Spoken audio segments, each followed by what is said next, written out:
In today's video, I'm going to teach you how to upload loops in Suno AI step by step. Before you upload anything, take a moment to prepare your loop properly. This part matters because the quality of your starting audio can affect the results Suno gives you. Make sure your loop is trimmed cleanly, sounds good, uses a supported file type like wavy or MP3, and most importantly, includes the exact section you want Suno to build from.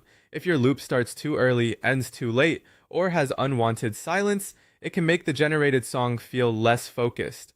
Once your loop is ready, go to Suno and sign into your account.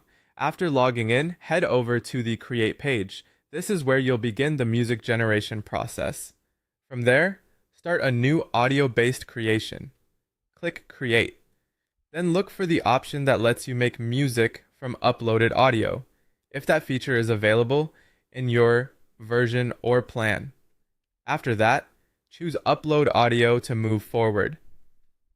Now upload your loop. Click the Upload button, browse your computer, and select the loop file you want to use, then wait for the upload to finish completely. Depending on your file size and connection speed, this may take a few moments, so give it a second before moving on. Next, add a prompt describing how you want Suno to develop your loop. This is where you guide the style and direction of the final song.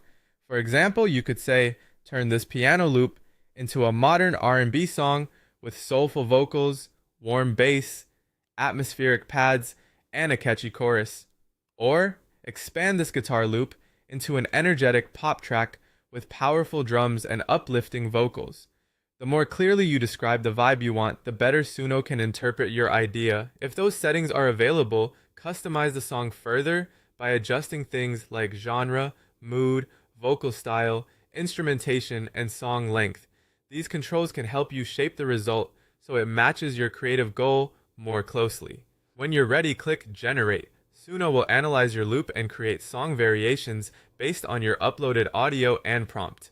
Take time to listen through the generated versions carefully so you can decide which one fits best. If the result isn't quite right, refine and regenerate. Rewrite your prompt with more detail. Try a different genre or mood, or generate additional versions until you get closer to what you want. After that, you can extend the track using Suno's features to add verses, create a chorus, build a bridge, and complete the full arrangement. Once you're happy with the final result, save the project, download the audio, and make sure you use it according to Suno's licensing terms.